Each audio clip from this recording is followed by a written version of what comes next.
Hey, so I want to talk about the idea of self-hate and self-love. And what I thought in the past was that you had like one self, and it was a self-hating self, and I had to turn the self-hating self into a loving self. Like you only have one self, like it's a painting that has self-hate on it, and now you have to turn it into a loving painting.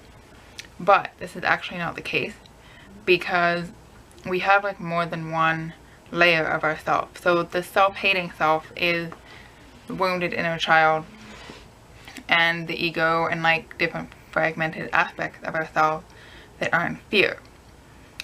But in addition to that, you also have a loving self that already exists. You could call it the heart, you could call it 5D consciousness, you could call it your higher self. But this loving self already exists, and it already loves itself as well as loves the wounded ego inner child aspect, because it loves all of you. So believing that the self-hating self was all that I was led me to try to change the self-hating self from within it, because I thought that I was it. I thought that I was the ego, and that was all that I was. So I was trying to stop hating myself, which just led to more shame and self-blame. And I was stuck in the limited perspective of the self-hate, because I was trying to get out of the self-hate from within it, because I thought that that was all that I was.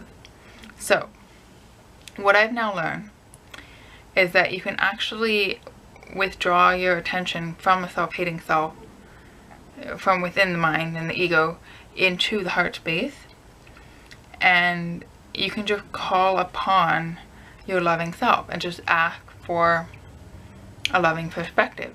So with whatever is happening, like maybe you're having a moment of anxiety, you can ask your higher self, loving self, to show you the loving perspective of the situation.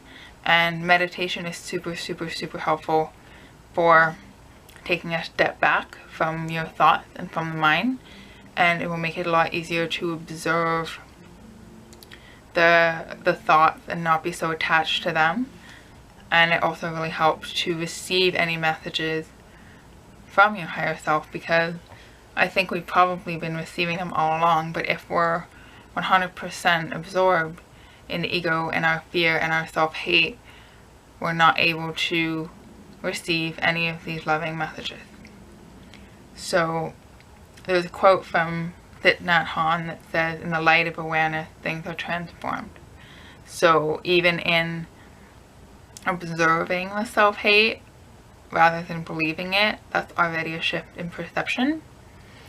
And your fear can be dissolved like fog in the morning sun, because the sun already exists within you, and you don't have to create a self-loving self. That was the main thing that was causing me so much pain, was I thought I had to figure out how to love myself. But you don't have to, because you already do love yourself. There already is an aspect of you that does love yourself, and it loves all your wounded aspects too.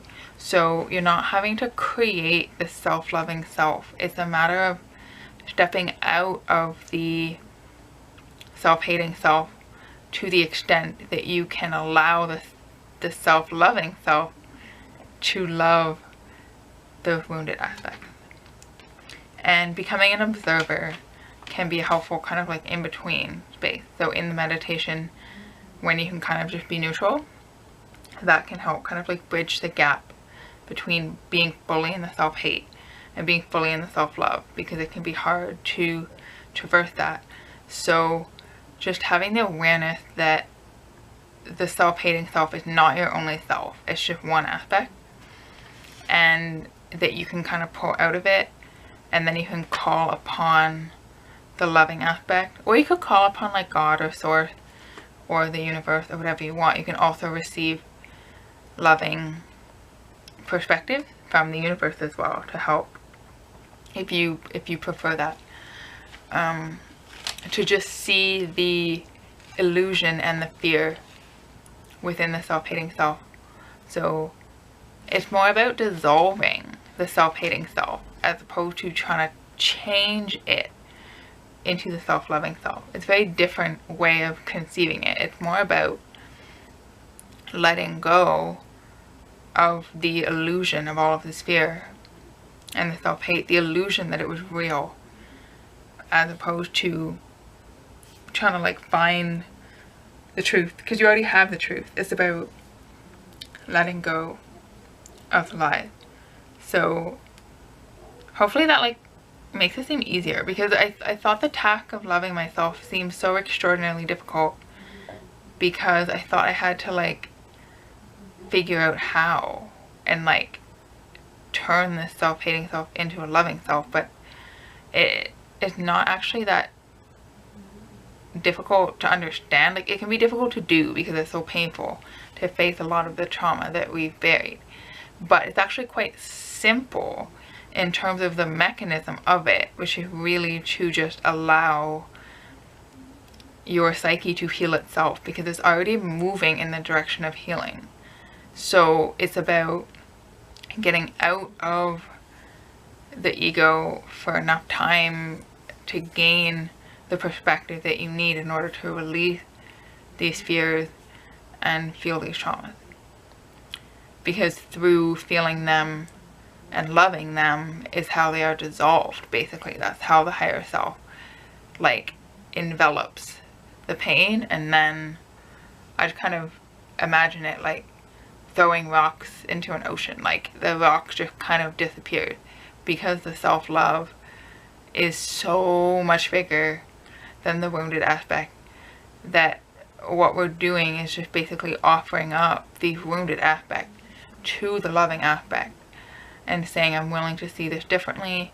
And then you can like embrace it, feel it, take it into you, have a different perspective of the situation, and then release these fears and the self-hating behaviors that would be a result of those fears. So yeah, it's really just about realizing that the self-love already exists in you, and you don't have to create self-love. It's already there. It's just like allowing that love to then heal the wounded aspect. So I hope this was helpful, and thanks for watching.